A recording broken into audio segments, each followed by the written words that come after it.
तीन चार स्कूल है। और जयपुर में अच्छे स्कूलों में नाम आता है MPS, महेश्वरी पब्लिक स्कूल। वहाँ भी स्कूल है कुछ।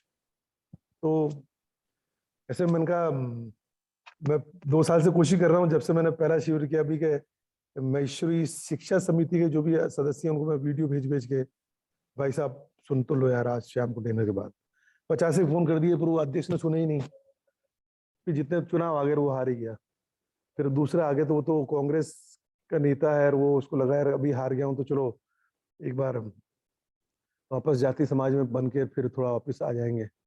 तो उससे मैंने बात नहीं करी क्योंकि वो तो कट्टर कांग्रेसी और वो तो सभा तीरों में भी चोर ही था, यहाँ पे भी कोई एक्सट्रीम भ्रष्ट आदमी है, तो उससे बात तो नहीं करी मैंने। तो अभी मैंने कोशिश की चलो देखते हैं। सोम भाई भी कह रहे हैं यार कि तो अपने शिक्षा संस्थान इतने हैं ही मैथिली समाज के, किसी को समझ में आ जाए, एक भी व्यक्ति को समझ में आ जावे और वो वंदन रावल निकल जावे तो अपना काम बढ़ जाएगा।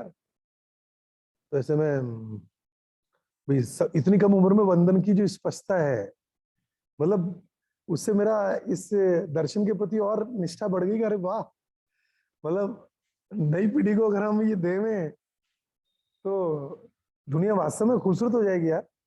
तो ऐसे में मैंने कल वो सुभाष काबरा जी फोन किया, वो कार्यालय मंत्री है, वो अजमेर में है। मैंने फोन किया ऐसे ऐसे मैंने थोड़ा झूठ बोल दिया, मैं दक्षिण राजस्थान मैथिली समाज से बोल रहा हूँ और हम एक कार्यक्रम करवा रहे हैं, तो आप को नंबर पे मैं कुछ मैसेज भेजता हूँ, उसमें कुछ वीडियो हैं, आपके पास वैसे समय है क्या, मैं 5-10 मिनट बात करना चाह रहा हूँ। तो उन्होंने कहा हाँ है, बोलिए बोलिए आप। तो मैंने कहा जब समय तो बात करनी, बोला अभी बोलो। तो फिर मैं 10 मिनट थोड़ा उनको बताया मन मन के बारे में थोड़ा ये, तो सुन लिया कर लिए, ठीक है वीडियो देखता हूँ मैं करता हूँ। बाद में क्या मैंने उनकी डीपी देखी, वो डीपी में भागवत जी बैठे हुए हैं और वो पुष्कर में RSS का कोई चल रहा था मीटिंग, उसमें वो बोल रहे हैं। मैं वास्तव में 10 मिनट तक मैं घबराता रहा। बाद में मैंने कहा यार कहीं ऐसा नहीं कि उसको कुछ बुरा लग जावे और फिर वो हमको सदन दिया हुआ है तो बाद में कहते इनको तो नहीं देना है सदन, तो ये कार्यालय कैंसिल नहीं हो जावे यार। तो हालांकि मैंने वहाँ बात तो ढंग से रखी थी सारी, और ऐसा तो नहीं होना चाहिए, पर घबराहट रही मेरे को 10 मिनट तक, क्योंकि मुझे कोई भी कट्टर व्यक्ति दिखता है तो मैं पहले से ही आदत है कि मैं तो घबरा जाता हूँ यार, पता नहीं आदमी, उसको कुछ नहीं दिखता है उसको, वो एक रोग होता है ना रतौंधी, अभी पढ़ा था मैंने, आंख का रोग होता है, तो वो कोई कहावत भी है, आंख के अंधे को ये दिखता है, पता नहीं क्या है। तो उसका चश्मा जब एक चढ़ जाता है किसी भी कट्टरता का, फिर उसको इतना तबाही, बाजार में सब धंधे अस्त व्यस्त हो गए, नौकरियां अस्त व्यस्त हो गई, पेट्रोल 100 पार, गैस, उसके बाद भी उसको तो बस नहीं नहीं, और राष्ट्र निर्माण चल रहा है, उसमें कोई खास बात नहीं है। तो चलो विषय लंबा हो जाएगा, तो मोटा मोटा अहिंसा हिंसा पे कुछ बताएं और फिर आगे बात करेंगे।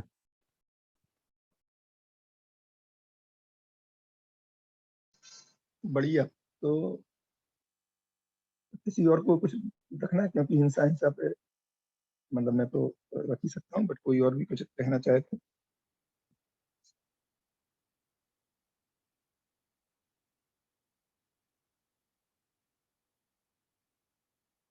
तो देखो ये तो हाँ भैया आप ही रखिए, आप ही अच्छा रखिए। ठीक, बढ़िया। मेरे को तो ये तो कहना है कि शिविर होने दो भाई साहब, ज्यादा एक्सपेरिमेंट ना करो।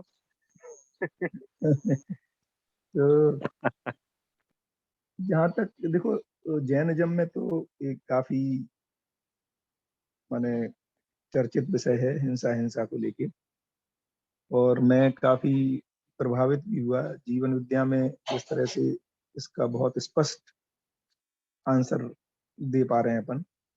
क्योंकि जैनिज्म में तो क्या हो रहा है कि आलू खाना भी हिंसा है, प्याज खाना भी हिंसा है, पेड़ से पत्ता तोड़ना भी हिंसा है, पैदल चलना भी जमीन पर हिंसा है, सांस लेना भी हिंसा है। क्योंकि उनको लगता है कि हम बहुत सारे जीवों को इसमें नष्ट कर दे रहे हैं, है ना। और जीवन तो हर जगह है, पानी में भी है, हवा में भी है, रोड पर चलते हैं तो उसमें भी है। इसलिए माने साधु लोग बहुत सारा जब बैठते हैं, उठते हैं, पैर रखते हैं, तो उसके पहले जो उनके हाथ में एक है ना वो रहता है, उससे पहले साफ करते हैं।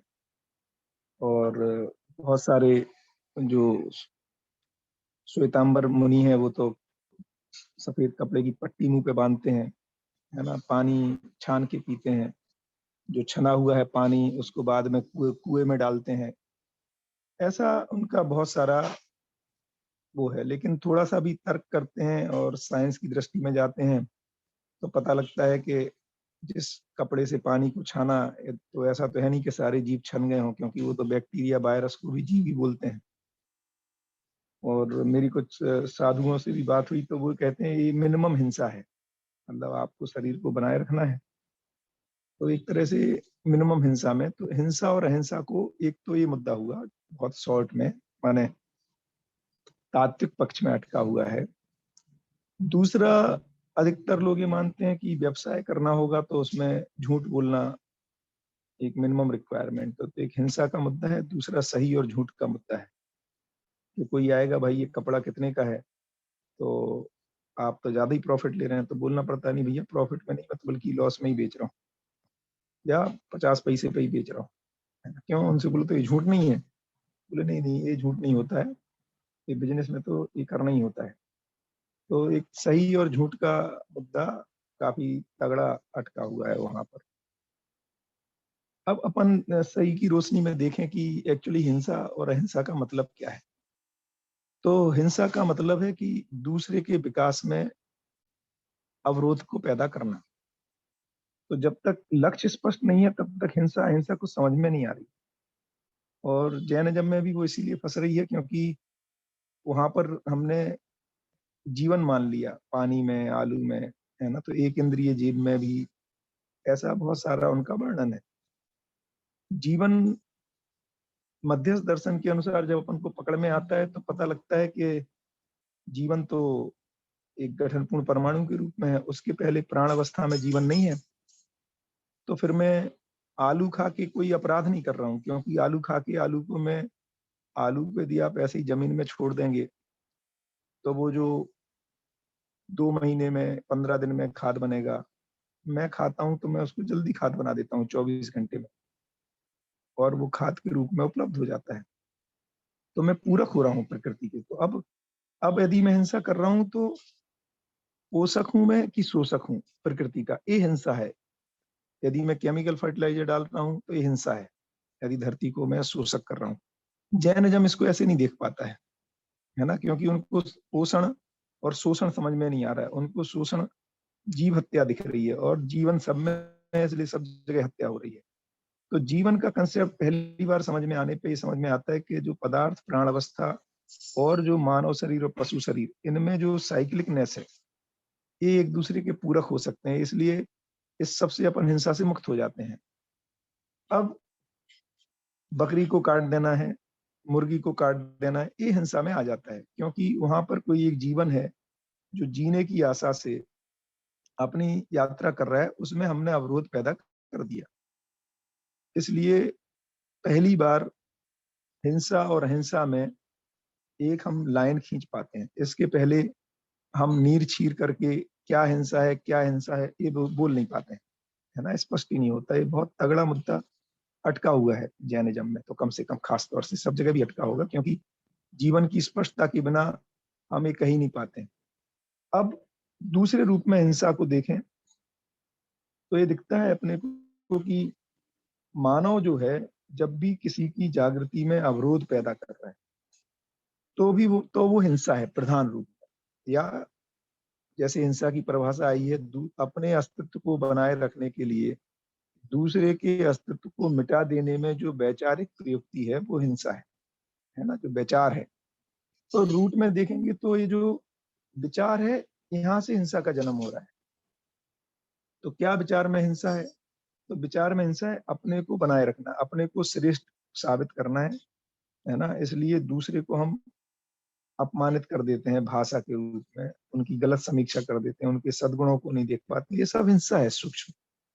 यही हिंसा स्थूल रूप में व्यक्त होती है। तो जब तक हम मानव पद में नहीं आते हैं, हमारे में हिंसक विचार बने हुए रहते हैं, है ना।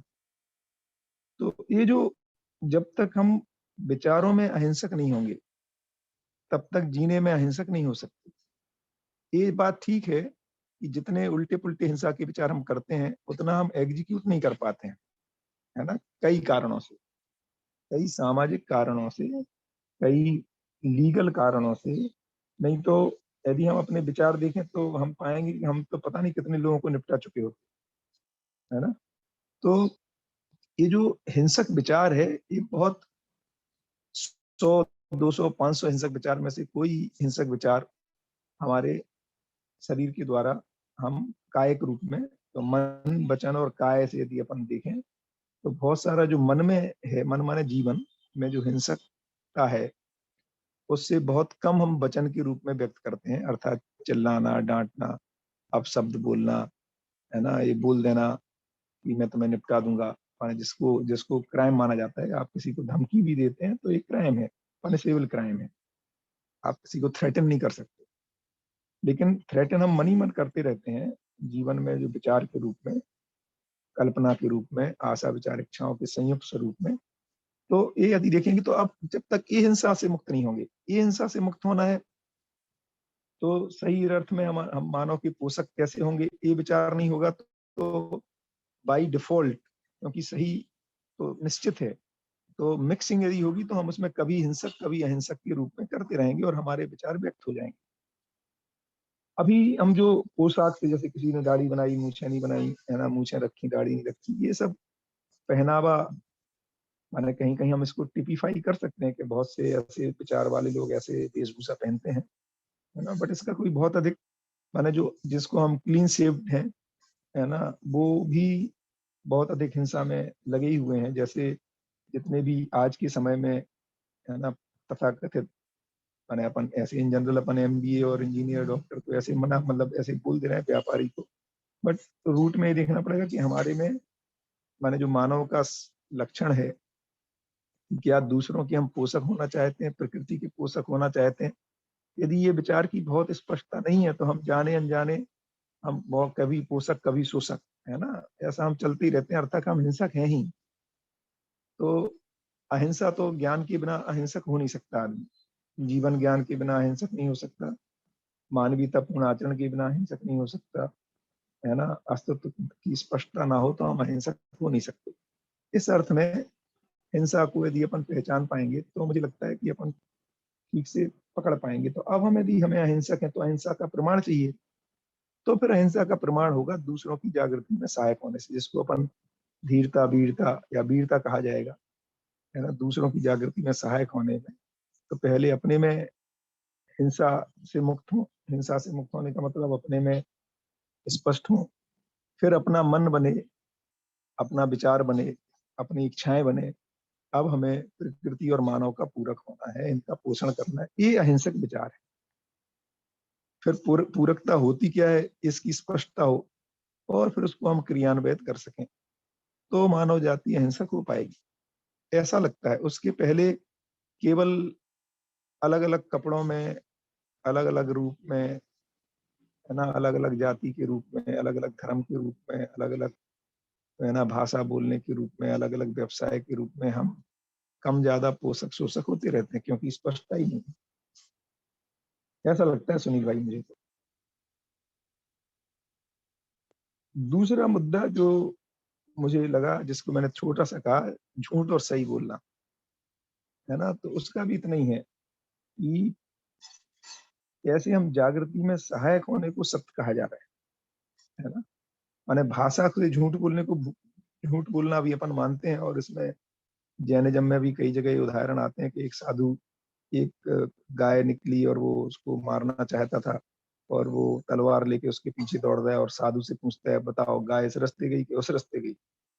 अब साधु पशु पेश में है, क्योंकि गलत रास्ता बताता है तो झूठ हो गया, सही रास्ता बताता है तो हिंसा में भागीदार हो गया। ऐसा करके बहुत सारे तर्कों में लोगों ने फंसाने की कोशिश की है, क्योंकि सत्य को हम शब्दों से बोले हुए चीज को सत्य कह रहे हैं, जबकि जब तक उसकी स्पष्टता नहीं है तो वचन से सत्य नहीं है ना। जीवन में जब सत्य की स्थापना है तो फिर वचन से भी सत्य है और फिर काय से भी, काय रूप में भी हम सत्य को पालन कर पाते हैं या सहस्तित्व का प्रतिरूप हो पाता है। इतना ही कहना भैया।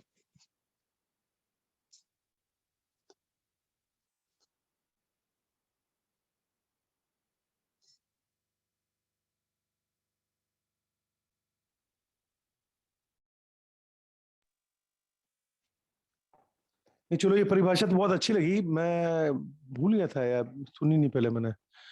अपने अस्तित्व को बचाए रखने के लिए दूसरे अस्तित्व को खत्म करने का विचार हिंसा है। बहुत बढ़िया, बहुत ही जबरदस्त।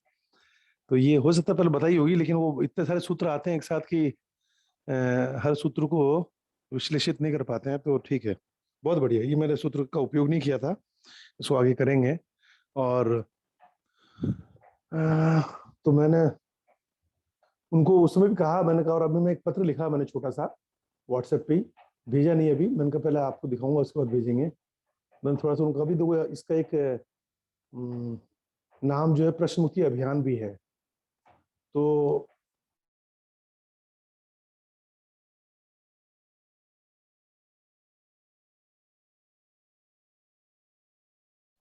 आपको कुछ प्रश्नों के हल तो कम से कम आना चाहिए, और ये प्रश्न रखने चाहिए कि धर्म और जाति और राष्ट्र क्या होता है।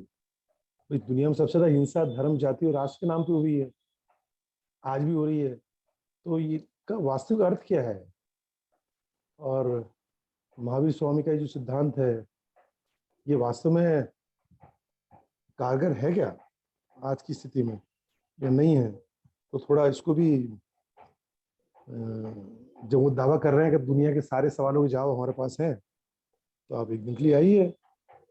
तो ऐसे में उनका भी ऐसा है कि शिक्षा ने आदमी को समझदार और सरल बनाने की बजाय चालाक और अहंकारी बना दिया है। तो वास्तविक शिक्षा नीति क्या है, इसके बारे में भी आपको सवाल जानना चाहिए, क्योंकि आप एक अति संवेदनशील व्यक्ति हैं और आपकी यात्रा संज्ञानशीलता के मानदंड तक पहुंच पाए। इसलिए मेरा अनुरोध है कि आप अवश्य आवें, शिक्षा नीति क्या ये भी समझें, और दुनिया की सारी समस्याओं की जड़ गरीब की आर्थिक गरीबी और अमीर की मानसिक गरीबी है। तो अमीरी और गरीबी दोनों इस धरती पे बोझ है।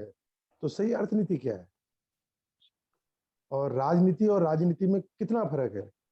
वहां मुझे कह रहे थे भाई राजा के लिए तो साम दाम दंड भी ठीक है, तो मोदी जी भी राजा है और योगी जी भी राजा है, तो इतना तो करना पड़ता है।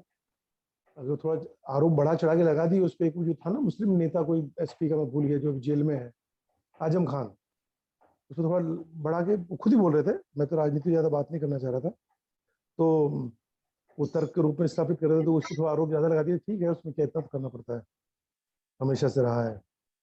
तो मैंने कहा भी राजनीति और राजनीति का फर्क भी कितना है, ये भी सवाल रखो आप।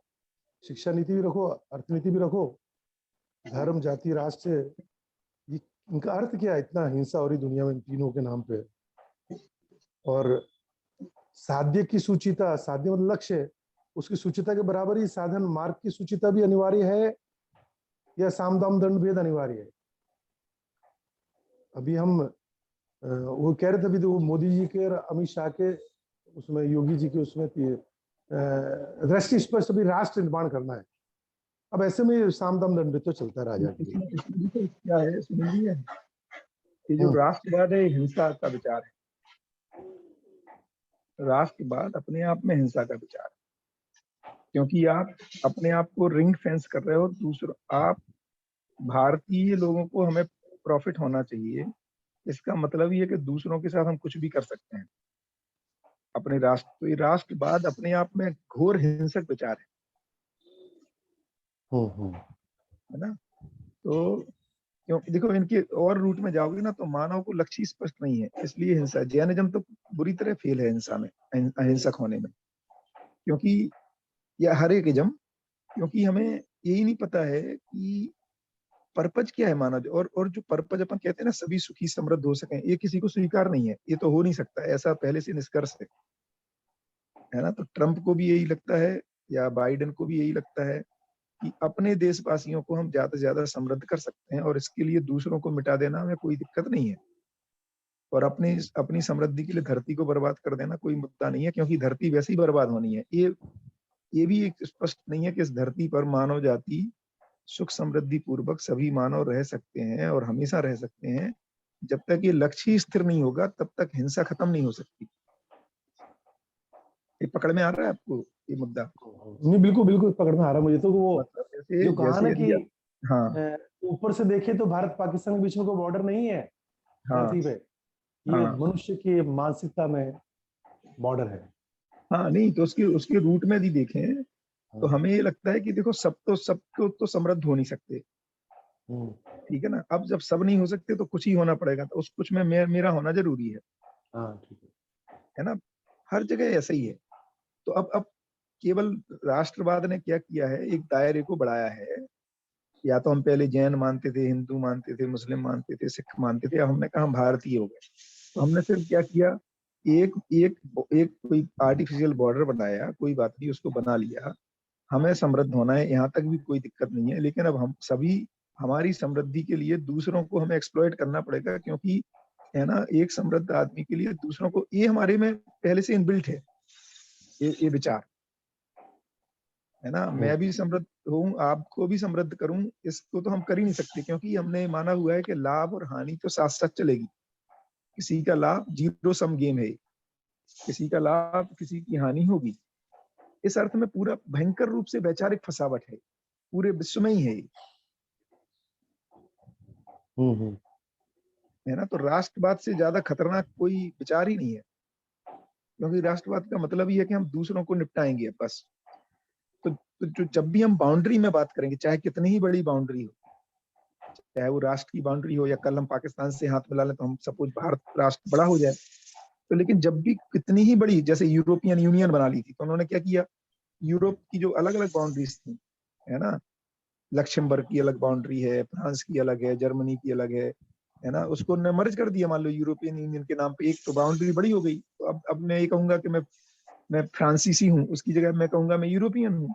लेकिन ये भी हिंसा ही है, क्योंकि अब हम क्या करेंगे, हम यूरोपियन मिलकर के ऐसी पॉलिसी बनाएंगे कि आपस में तो हमें नुकसान ना हो, लेकिन बाकी जो नॉन यूरोपियंस हैं उनसे हम एक्सप्लॉइट मिलकर कर सकें। तो कितनी ही बड़ी बाउंड्री कर लो, है ना। अच्छा, जब भी हमारे ऊपर संकट आएगा, वो बाउंड्री तुरंत शिफ्ट होगी, श्रिंक होगी। तो जो जब जब मान लो भारत पे यदि दिक्कत आएगी, तो फिर हिंदू को बचाओ, या मुसलमान होगा तो मुसलमान को, या उस पर दिक्कत आएगी तो फिर और अपने परिवार को बचाओ, उस पर दिक्कत आएगी तो फाइनली अपने को बचाओ। ये जो, क्योंकि बाउंड्री एक जगह भी मैं स्वीकारता हूं तो वो अखंडता का विचार ही नहीं आ पाया हमारे। तो जब तक अखंडता का विचार नहीं आएगा, और जब तक मानव लक्ष्य समझ में नहीं आएगा, और उसके लिए जब तक जीवन, मतलब ऐसा लगता है पूरे लिंकेज है एक्चुअली, एक से एक जुड़े हुए, इसको हम हटा ही नहीं सकते हिंसा को। हाँ नहीं सब तो वो तो मैं तो देखा है वो आदरणीय नागरिक जो संबंध जो जोड़ा है ना, और लिंक हर हर विषय हर शब्द भी जुड़ा हुआ एक दूसरे से, अविभाज्य है, मतलब कमाल है। तो हाँ, अच्छा बिल्कुल, इनकी मतलब क्योंकि अस्तित्व जुड़ा हुआ है, उसको जब अध्ययन करते हैं तो लगता है मतलब उसी को सब दिया गया। तो ये तो बिल्कुल ठीक है।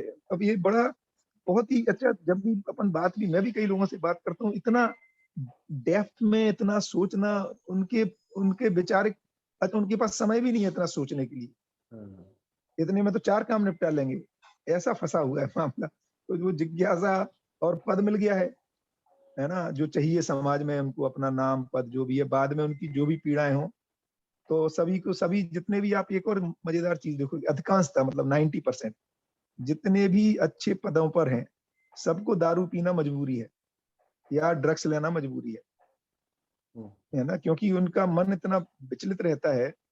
तो मन को, माने मन से जो दबाव आता है ब्रेन पर, तो दारू लेकर के, ड्रग लेकर के उसको डीलिंग करना पड़ता है, नहीं तो नींद नहीं आ पाती है ना, बीपी समस्या हो जाती है। तो बहुत सारी समस्याएं, लगभग हर, यदि आप क्लोज में जाओगे किसी के भी, तो 90% तो मैं कह ही सकता हूँ ऐसा आपको मिलेगा।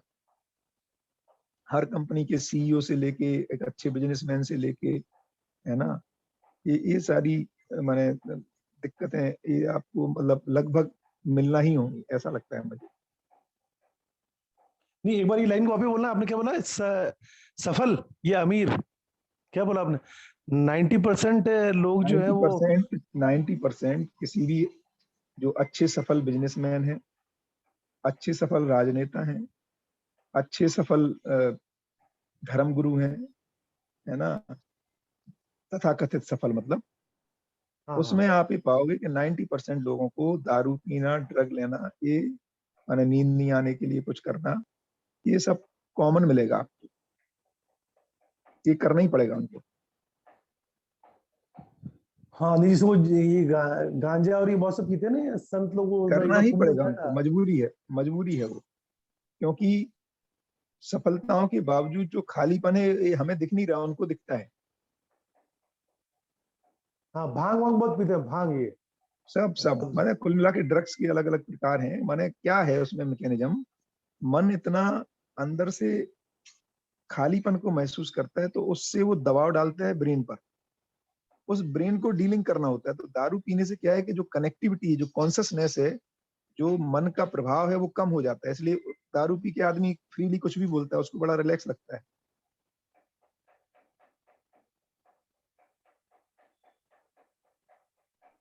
हाँ। भैया एक दो प्रश्न बन रहे थे। हाँ मतलब एक तो प्रश्न तो नहीं है, लेकिन मुझे ऐसा लग रहा है जैसे जब सुनील भाई ने शुरुआत की, क्योंकि अल्टीमेटली हम स्प्रेड करना चाहते हैं, लोक व्यापीकरण के हिसाब से हम ऐसे ऐसे लोगों को भी लाना चाहते हैं जो लोग को हम जानते हैं। और मतलब जैसे सुनील भाई जिस हिसाब से दौड़ रहे हैं, और बीच में आदित्य भाई ने बोला कि भाई हम एक्सपेरिमेंट ना करें, थोड़ा शिविर को हो जाने दें। तो ऐसे मैं भी, मतलब सुनील भाई को मालूम है, मेरी और सुनील भाई की काफी घनिष्ठ चर्चा हुई थी एक दिन परिचय वाले शिविर पे, आपको याद होगा, रात को आई थिंक। तो मैं भी संघ से काफी जुड़ा रहा, मतलब काफी काम किया ऐसा बोल सकते हैं कॉलेज के दरमियान। और मैंने तो लिटरली, मतलब हमने भी काफी हिंसा की ऐसा बोल सकते हैं राष्ट्रवाद के नाम पे। तो अभी तो मैं निष्क्रिय मानता हूँ खुद को, और मैं ये सब तो चला ही गया है, मतलब विद्या मिलने से पहले ही चला गया था कोई भी वातावरण के हिसाब से। तो मुझे ऐसा लगता है भैया कि ये थोड़ा प्रश्न भी है, और साथ साथ में मुझे लग रहा है कि एक इनपुट भी है कि जब ऐसे लोग हैं, जिला के लेवल पे या प्रांत के लेवल पे, ये जो संघ के लोग रहते हैं, ऐसे लोग रहते हैं, उनके लिए ऐसा हम एक अप्रोच ले सकते हैं कि पहला एक हो कि उसके बारे में थोड़ा बहुत मैं जान लूं, ऐसा जान लूं कि उसको, वो एक्चुअली कैसी चीजों को पसंद करता है, कैसा उसका अप्रोच है लाइफ को लेके।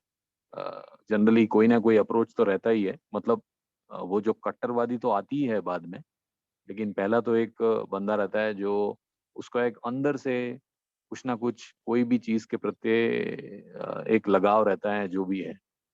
तो वो एक मुझे मालूम हो। सेकंड, मुझे ऐसा लगता है कि उनको मतलब जब हम बात करते हैं तो उनसे पहले जाने कि भाई वो क्या सोचते हैं ये सब चीजों के बारे में। और तीसरा है कि हम उनको मतलब मुझे भी कई बार ऐसा लगता है, ये जो कट्टरवादी लोग हैं उनसे बात करने में मुझे भी ऐसा अ, मतलब हिचकिचाहट तो होती ही है, जो मैं सुनील भाई से अग्री करता हूँ। इनफैक्ट मैं तो कई बार ट्रेन में ऐसे ट्रैवल करते हैं तो ये जो मुस्लिम लोग हैं ऐसे, वो भी एक फीलिंग आती है, जाने अनजाने से हम थोड़ा सा लगता ही है। तो ये सब चीजों में मुझे ऐसा लगता है, एक तो ऐसा है कि अंदर भय है इसलिए, या अ, ऐसा लगता है कि नहीं, इसको हम मतलब कैसे मिटा सकते हैं ये सब चीजों को, मतलब मन की मैं बात कर रहा हूँ कि उसको हम कैसे ले सकते हैं। अगर हम बात करेंगे तो ये सब लोगों से पहले तो उनको अगर मनाना है तो कैसे कर सकते हैं, और दूसरा ये जो हेल्प करने की बात है, या उनको जाने अनजाने में हेल्प भी की, तो ऐसा लगता है कि नहीं नहीं, ये तो सही तरीके से यूज नहीं करेगा, अगर मुस्लिम है ऐसा है तो कैसे उसको कर सकते हैं, थोड़ा समझ में नहीं आ रहा है मुझे। तो एक तो मुझे लगता है इसमें सलन भाई दो चीजें, अभी जैसे अपने सुनील भाई को भी यदि बात करनी तो पहले उनसे लक्ष्य पे बात करनी चाहिए। माने कभी हो सके तो हाँ। भैया, क्या आप सभी का भला चाहते हो कि केवल भारतीयों का भला चाहते हो? मान लो राष्ट्र बना भी लिया हमने, है ना, हम्म। तो एक तो पहले, क्योंकि जब तक ये सेटल नहीं होगा ना अपने में भी, माने उनके लिए नहीं बात कर रहे हैं, अपने में भी ये सेटल होना होगा कि क्या धरती पर सभी समृद्ध सुखपूर्वक जी सकते हैं। और प्रकृति को भी हानि पहुंचाए बिना, ये मेजर मुद्दा है। तो क्या मानव लक्ष्य हो सकता है? जब इसकी स्वीकृति आएगी, है ना, तो तब तक मामला बनेगा नहीं। एक तो मेजर ये है। फिर दूसरा आएगा, क्या हम जाति पात के आधार के बिना हम मानव को पहचान सकते हैं? क्या मतलब हिंदू और मुस्लिम और सिख और दलित और हरिजन और, है ना, आदिवासी, इसके अलावा हमारे पास कोई पहचान का सार्वभौम आधार है क्या मानव के लिए? यदि यदि नहीं है तो इसका मतलब हम अपनापन महसूस ही नहीं कर पाएंगे ना भाई। लगाव कैसे महसूस होगा, है ना? एक दलित तो दलित है, एक माने एक मुस्लिम तो मुस्लिम है, क्रिश्चियन में भी एक कैथोलिक है, प्रोटेस्टेंट है। तो अब यदि हम पहचान का हमारे आधार ही नहीं है यदि सार्वभौम, तो हम कैसे जुड़ाव को महसूस करेंगे? तो उसकी पहचान को हम अभी बाउंड्री से बनाना चाहते हैं कि नहीं, भारत में रहने वाले सब भारतीय हैं, राष्ट्र एक राष्ट्र, है ना? तो ये तो संभव ही नहीं है ना भाई। जमीन के आधार पे कैसे पहचान लोगे? उसमें बांग्लादेशी घुसाएगा तो फिर वो भारतीय हो जाएगा, है ना? तो आपको सार्वभौम आधार पहचानना पड़ेगा। तो मुद्दे एक्चुअली हमें डेप्थ में करने पड़ेंगे किसी के भी साथ। अब उसकी कितनी जिज्ञासा है, नहीं है। दूसरा मुद्दा है जो डरने का मुद्दा है, मान लो। तो डर का मतलब इतना ही है कि क्या हम उनको ऑफेंड तो नहीं कर रहे हैं, है ना? तो ऑफेंड करना हमारा कोई पॉलिसी नहीं है, मतलब हमारा उससे कुछ निकलना नहीं है। तो जहां हमारा माने आपस में एक तरह की आत्मीयता है, वहां पर ही फिर इन मुद्दों को अपन छेड़ सकते हैं, है ना? जैसे सब्बर भाई के साथ हम लोग बात करते हैं मान लो मॉर्निंग में, वहां अल्लाह के मुद्दे को छेड़ा जा सकता है, वहां मुस्लिमिज्म के मुद्दे को छेड़ा जा सकता है ना? ईश्वर क्या है कि नहीं है, इसको छेड़ा जा सकता है। पुनर्जन्म है कि नहीं है, इसको छेड़ा जा सकता है। तो जहां आत्मीयता है, जहां हम एक दूसरे को पहचान पाते हैं कि इंटेंट अच्छा है, वहां इस पे फिर चर्चा हो सकती है। उसके पहले इस पे चर्चा करना ठीक भी नहीं है ना? तो फातिमा बहन से मैं बात कर पाता हूँ मान लो, है ना, कि देखो भाई आप इसको कैसे देखते हैं। तो जहां पे अपन एक दूसरे को पहचान पाते हैं, एक दूसरे के इंटेंट को पहचान पाते हैं, वहां पर ही अंतरंगता होती है, वहां पर ही बदलती भी है मान्यताएं। नहीं तो बहुत बदल नहीं पाती। या फिर शिविर में यदि किसी अपन उतना कर पाए कि भाई आ जाओ, वहां पर कुछ तर्कों को सुनते हैं, उनकी अपने में कुछ बदलाव आता है, कुछ देख पाते हैं, तो ऐसे ही प्रक्रिया। लेकिन अपना भय से मुक्त हो जाएगा कि ये व्यक्ति भी फाइनली तो आदमी ही है, तरक्की ही चाहता है। तो ऑफेंड करना कोई पॉलिसी नहीं है। मतलब किसी को एक कहना कि तुम बेवकूफ, मतलब अंधे को अंधा कहना तो पॉलिसी नहीं है ना। उसको आंख कैसे दिला सकें ये देखना पड़ेगा, है ना? तो अभी हम करने की कोशिश करते हैं कि तुम राष्ट्रवादी हो, हिंसक हो, ये कहने से तो बात बनेगी नहीं। वो अंतरराष्ट्रीय कैसा हो जाए, उसको हम कैसे ध्यान दिला पाए, वो सोचना पड़ेगा। जी सरण भाई, ऐसे लगता है। मैंने एक Yes, मैसेज बहुत डाला बढ़िया। है। अच्छा, मैंने एक मैसेज डाला है पर इसकी तो फॉरवर्ड नहीं करे। मैं खाली सुझाव चाह रहा था कि मैंने फिर लिखा कि मेरा मन बड़ा विचलित था। मैं काफी समय सोच रहा था यार कि इतना संवेदनशील व्यक्ति को लेके आवे, और घंटों घंटों प्रयास भी किया है कई बार। फिर अभी क्या हुआ, फिर मैं हिम्मत हार गया। तो मैंने कहा यार वो थोड़ा रिजिड है, कट्टर बहुत है यार, मुझे अब राजनीतिक चर्चा में नहीं जाऊंगा। तो अनिरुद्ध ने बोला नहीं भाई साहब देखो, आपने उनको वीडियो भी सुना दी, अब एक कोशिश करो आ जाए तो अच्छी बात है। तो मैं इस बार नहीं जाना चाह रहा था पर मैं चला गया। फिर तो मैंने पूरा आधा घंटा तो उनको मन के बारे में बताया, सब सुना उन्होंने, बात बिल्कुल सही है। और अब वापस वो आखिर में योगी मोदी पे आ गए। अच्छा, फिर होता क्या, उनको कभी भी उठ जाते हैं वो एकदम, भाई चलो हो गया, जाना है। तो मैंने कहा यार थोड़ा वो दबाव रहता है भी, अपनी बात जो संप्रेषित करनी है वो जल्दी करनी है, जो कभी भी उनका मानस बन सकता भी, फोन आ गया, जाना है ये वो, तो काम बड़ा है ही उनका। तो ऐसे में मैंने खूब सोचा, मैं आवेश में थोड़ा जो आया, क्यों आया, अभी तो मैं आजकल इतना न खबर देख रहा हूँ राजनीति की, और न मैं मोदी जी से ऐसा कोई आवेश आक्रोश उनको देखने पे होता है जैसा पहले होता था। तो फिर मुझे लगा थोड़ा समय का दबाव भी था कि यार अभी फिर वापस दोबारा मैं गया था दूर, कम से कम मुझे पहुंचने में लगा उनके पास 1 घंटा। तो मैंने कहा यार 1 घंटा मैं अभी किसी की जा ही नहीं रहा हूँ, क्योंकि मैं फोन करता हूँ, फोन पे बात करने के लिए समय कम पड़ रहा है, मैं कहाँ जाऊंगा। फिर भी मैं गया, मैं कहा चलो, अमित ने कहा एक कोशिश तो करो, लाना उनको आप। मैं चला गया। अब 1 घंटे बाद गया हूँ, फिर वो कहीं उठ नहीं जावे, तो जहाँ गए वो थे, बैठे थे, वो मेरे को मान रहे थे आपकी बात में बिल्कुल दम है। वो एक महाराज हैं, गौशाला संभालते हैं, आश्रम उनका, और वो हापुड़ भी आने वाले थे, हमारी गाड़ी में बैठ गए थे, रास्ते में फिर सोम भाई की तबीयत खराब हो गई थी, वहां पर लौट आए। वो इस शिविर में आएंगे शायद। तो उन्होंने कहा यार बात तो बिल्कुल सही थी, मैं तो संत हूँ फिर भी मानता हूँ यार आप जो कह रहे हो बिल्कुल सटीक है। तो उन्होंने मुझे कहा आ जाओ फटाफट आ जाओ, अशोक जी भाई साहब आए हुए हैं।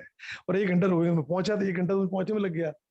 मैं उस दबाव, समय के दबाव में थोड़ा सा हल्का सा आवेश में भी आया। मैंने कह दिया देखो भाई साहब, आपको वैसे राजनीति के बारे में एबीसीडी आती नहीं है, और मैं माफी मांगता हूँ, मैं राजनीति पे आपने पूछा, मैंने 2-4 लाइन बोल दी। हालांकि मैंने शुरू ये किया था कि मुझे राजनीति बात नहीं करनी है, और मैं आज मन पे बात करने आया हूँ। फिर भी आपने बोल दिया योगी तो बहुत अच्छा है, 2 चांटे मारेगा, तो मेरे से रहा नहीं गया, मैं 2-4 लाइन बोल दी। तो फिर वो बाद में माफी मांग ली कि नहीं मैं गलत बोल दिया, मैं अपने शब्द वापस ले रहा हूँ, और आप अपन राजनीति पर चर्चा नहीं करेंगे। तो वो मैंने इस पत्र में वो भी लिखा है, तो मैंने कहा वो अहिंसा शूटिंग है, उनकी शूटिंग का नाम। तो जब मैं भिलोड़ा आया था विदेश से, तो पता पड़ा भाई अशोक कोठारी जी हैं, कि मैं भी ढूंढ रहा था यार कुछ जीवन में करना क्या है, पैसा वैसा तो ठीक है आ ही रहा है। तो अहिंसा शूटिंग से मैं प्रभावित हुआ यार, कि नाम ही अहिंसा रखा है, और अभी आदमी मजबूत हुआ है, ओके इनसे अपनी पटेगी। अब वो उसके प्रणेता अगर मान लो हिंसा पे इतना भरा हुआ हो अंदर, 2 चांटे मारने से मुसलमान को, ये इतनी नफरत, तो मेरे को बचा नहीं, मैं मन विचलित हुआ। मैं काफी देर सोचा, मैंने कहा यार क्या करें यार, इनको लाना भी चाहते हैं पर ये समझना नहीं चाहते हैं, ये राष्ट्र के आगे कुछ समझ नहीं है, अच्छा राष्ट्र भी नहीं समझ रहे हैं, तो अच्छा राजनीति भी जान। मैंने कहा मैं तो अंदर जाके गंदगी देख के आया, मैं छोड़ा है ना, आप तो अंदर गए ही नहीं, आप इतना कट्टर क्यों बन रहे हो। मैंने कहा तो मैं जब राजनीति में था, मेरे को जब भी कोई शादी में कांग्रेस या बीजेपी नेता मिलते थे, इतना सम्मान देते थे, और सुनील जी आओ आओ। एक कांग्रेस का युवा अध्यक्ष तो मेरा पैर छूता था। अरे मैंने कहा मेरे पैर क्यों छू रहे हो यार। बोले यार आप जैसे सरल व्यक्ति राजनीति को आता ही नहीं है, और आप वास्तव में चाहते हो कुछ देश बदल जाए, तो राजनीति से होगा नहीं। और देखो ईमानदारी से हम तो वैसा जीवन वकील हूं तो भी नहीं जी रहा हूं, इसलिए हम नहीं आ सकते आपकी पार्टी। मैं उसको लाने की कोशिश कर रहा था अपनी पार्टी में, ये अच्छा था, युवा था, लेकिन फिर वो नहीं आया। तो ऐसे में वो नेता तो मुझे इसलिए सम्मान देते थे कि यार देखो देश तो ये भी नहीं बदल पाएगा, लेकिन ये बेचारे का भाव तो ठीक है, ये दान भी नहीं, चंदा भी नहीं ले रहा, अपने पैसे से कोशिश कर रहा है, तो वो कट्टर नहीं थे। कांग्रेस बीजेपी नेता शादी में साथ में खाना खाते हैं, कहीं जाते तो वो आपस में एक दूसरे से हाय हेलो गले भी मिलते हैं, हाथ मिलाते हैं। और कांग्रेस बीजेपी के जो समर्थक हैं वो ज्यादा कट्टर हैं, जो राजनीति में नहीं है। तो मैंने उनको कहा भी, पर वो चलो इस विषय में ज्यादा क्या बात करें, तो इसमें मैसेज पे आपको कुछ सुझाव तो देवे, लेकिन इसको फॉरवर्ड ना करें, बस ये मेरा था कहना। और बाकी आपने जो बोला उस हिसाब से नहीं, एक और चीज देखेंगे ना अभी अपन इसमें, तो एक तो अपन ने एक कंसेप्ट देख रहे हैं कि राष्ट्रवाद फाइनली तो ठीक नहीं है। दूसरे ढंग से देखेंगे तो इन्होंने अपने को काफी ओपन किया है, मतलब देखिए दोनों एस्पेक्ट देखने पड़ेंगे। एक व्यक्ति इतना अपना तन मन धन लगाता है, गौशाला में लगाता है, इसमें उनकी पीड़ा है कि भारत का विकास नहीं हो पा रहा है इनकी इस तरह के माने मुस्लिम लोगों से या जो भी। तो एक इनका काफी बड़ा पॉजिटिव, मतलब उनको जब भी अपन समीक्षा करें तो एक पक्ष को ना करें, इसीलिए भी आप जाते भी इसीलिए हैं क्योंकि इनमें पोटेंशियल है ना। तो अपन को उनके सद्गुणों को भी माने एप्रिशिएट करना ही चाहिए। एक आदमी जो केवल अपने परिवार तक ही सीमित है, अपनी जाति तक का ही सोचता है, ये आदमी कम से कम पूरे राष्ट्र का सोचता है, तो संभावना तो है ही कि किसी समय पूरे माने अखंडता को भी पहचान पाए। तो प्रयास तो ठीक ही कर रहे हैं आप। और देखो इसमें क्या है, जल्दबाजी में होते नहीं है। अपन सोच रहे हैं 1-2 घंटे लगा के गए, अपने को तो जिंदगी लगानी पड़ेगी इसी सब में, तो 1-2 घंटे लगना कोई बड़ी बात नहीं है। और वो कभी कभी उठ भी जाएंगे, अपने को धीरज रखना ही पड़ेगा, कब कौन सी एक आध बात उनको लग जाएगी। क्योंकि देखिए आदमी अपने में अंदर में तो कोई भी जो भी जिस स्थिति में काम करता है उसको वहां का खोखलापन तो दिखता ही है कम ज्यादा, तो उनको वो दिखेगा।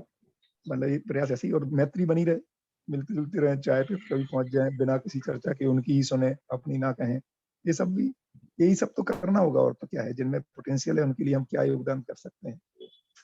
तो ठीक है, मतलब ये लोग बड़ा काम कर रहे हैं। मतलब मैं योगी को, मोदी को माने ऐसे, या राहुल को, सोनिया को, जो भी मतलब पब्लिक लाइफ में काम कर रहे हैं, ये बहुत सारे अपने माने निजी चीजों से हटके तो कर ही रहे हैं, उसमें पैसा बना रहे हैं, ये सब ठीक है, बट ये सोचते हैं कुछ कुछ, है ना। अभी वो प्रियंका बांद्रा का दिखा रहे थे, अब वो झाड़ू लगा रही है, मतलब क्या जरूरत है। एक आम आदमी सोचेगा साला पैसा अपने को, कहीं लखीमपुर में 4 लोग मर गए, अपने को क्या करना है, बट लगे रहते हैं, दौड़ते रहते हैं, कुछ करना चाहते हैं, है ना, स्पष्टता नहीं है।